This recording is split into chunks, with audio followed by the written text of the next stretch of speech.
Good afternoon. It is the 29th day, so we're reading Genesis 29. Sorry, trying to get comfortable here. Isn't that really cool? I like that. It's funny. It's over here, but my window is over here, so the sun's like got both sides. Anyway, all right. This is Genesis 29. Shouldn't be too long.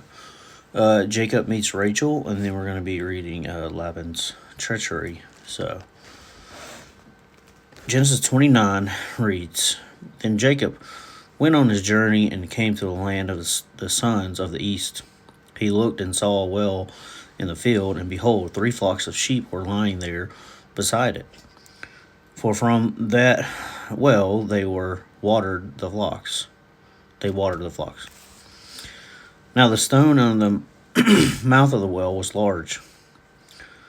When all the flocks were gathered there, they would then roll the stone from the mouth of the well and water the sheep, and put the stone back in its place on the mouth of the well. Jacob said to them, My brothers, where are you from? And they said, We are from Haran. Haran. Okay. He said to them, Do you know Laban, the son of Nahor? And they said, Yeah, we know him. Well, we know him. And he said to them, Is it well with him? And they said, It is well. And here's Rachel, his daughter, coming with the sheep. He said, Behold, it is still high day. Is it not time for the livestock to be gathered? Water the sheep and go pasture them.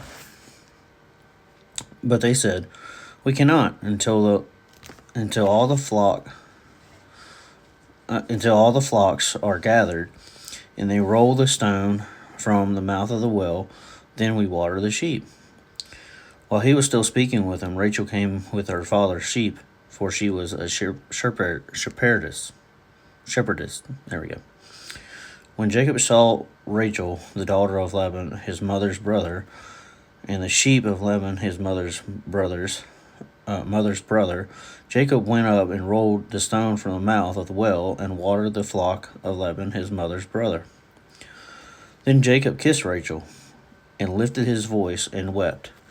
Jacob told Rachel that he was a relative of her father and that he was Rebekah's son, and she ran and told her father.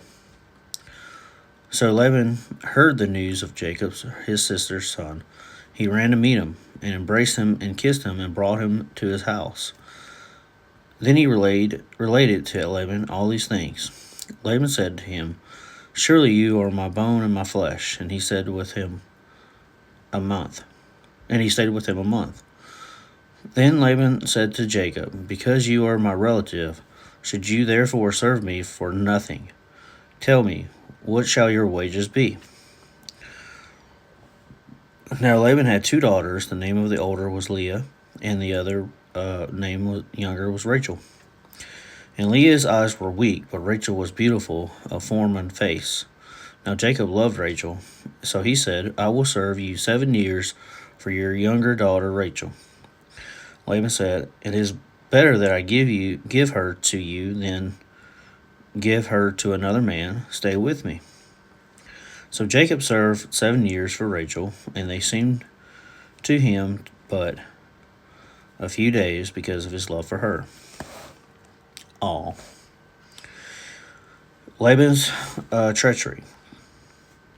Then Jacob said to Laban, Give me my wife, for my time is completed, that I may go in to her. Laban gathered all the men of the place and made a feast. Now in the evening he took his daughter Leah and brought her to him, and Jacob went in her. Laban also gave his maid Zilpah to his daughter Leah as a maid.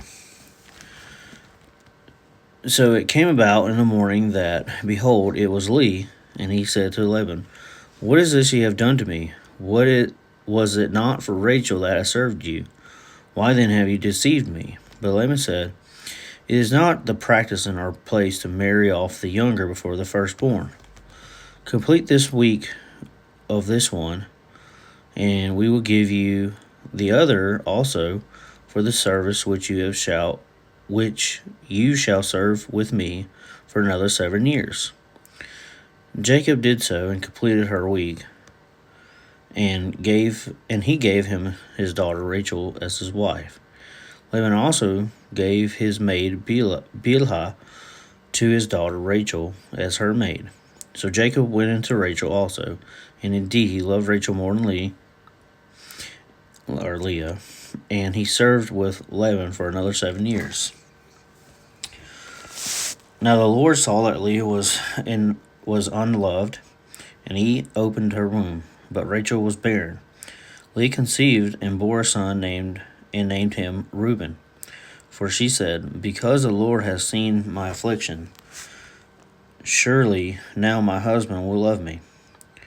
Then she conceived again and bore a son, and said, because the Lord has heard that I am unloved, he has therefore given me this son also. So she named him Simeon. She conceived again and bore a son, and said, now this time my husband will become attached to me, because I have borne him 3 sons. Therefore his name was Levi. And she conceived again and bore a son again. This time I will praise the Lord. Therefore she named him Judah. Then she stopped bearing. Well, can you imagine you love somebody and then you make a deal, and back in those times that's what they did. You make a deal and say, hey, all right, well, I did this for 7 years, and then the other guy backs out and says you got to do it another 7 years.